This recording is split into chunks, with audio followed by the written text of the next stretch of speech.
Hello everyone, welcome back to it's me Chaitra's. నా ఛానల్ని first time చూస్తుంటే సబ్స్క్రైబ్ చేసుకోండి ఫ్రెండ్స్. పక్కనే ఉన్న బెల్ ఐకాన్ క్లిక్ చేసి ఆల్ అనే ఆప్షన్ ఓకే చేసుకోండి. వినాయక చవితి ఫెస్టివల్ అయితే వచ్చేసింది కదా ఫ్రెండ్స్. వాటికైతే మాకు నోములు ఉన్నాయి. ఆ నోములకు మేము తోరణాలు ఎలా రెడీ చేసుకున్నాం అనేది మీకు చూపిస్తాను, చూసేయండి. ఫస్ట్ అయితే ఒక దారం తీసుకోవాలి ఫ్రెండ్స్. ఆ దారంతో మనం 16 పోగులు అయితే తీసుకోవాలి. ఆ 16 పోగులతో అయితే మనం తోరణం రెడీ చేసుకోవాలి. ఆ తోరణానికి ఫస్ట్ అయితే ఒక గిన్నె తీసుకోండి ఫ్రెండ్స్. దాంట్లో కొంచెం పసుపు వేసుకొని వాటర్ వేసుకొని బాగా మిక్స్ చేసుకోండి ఫ్రెండ్స్. మిక్స్ చేసుకున్న తర్వాత మనం 16 పోగులు అయితే దారం చుట్టుకున్నాం కదా, ఆ దారాన్ని దీంట్లో బాగా తడుపుకోవాలి ఫ్రెండ్స్. మొత్తము పసుపు మొత్తం దానికంటేలా మనమైతే రెడీ చేసుకోవాలి. నెక్స్ట్ మనం ఎన్ని రకాల ఫ్లవర్స్ మన దగ్గర ఉన్నాయో అన్ని రకాల ఫ్లవర్స్ని అయితే పెట్టేసుకోవాలి ఫ్రెండ్స్.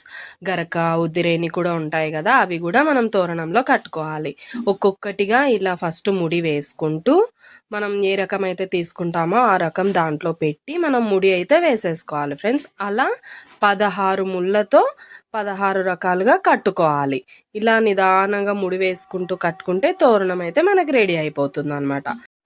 నెక్స్ట్ అయితే మనం ఈ నోములకి ఏది చేసుకున్నా 16 ఫ్రెండ్స్. 16 రకాల ముళ్ళతో తోరణం కట్టుకోవాలి, 16 రకాలు కుడుములు పెట్టాలి. ఏవైనా 16 అంకెతోనే మనమైతే దీనికి రెడీ చేసుకుంటాం ఫ్రెండ్స్. ఇంతే ఫ్రెండ్స్, ఇలా అయితే తోరణాలు రెడీ చేసుకుంటున్నాం.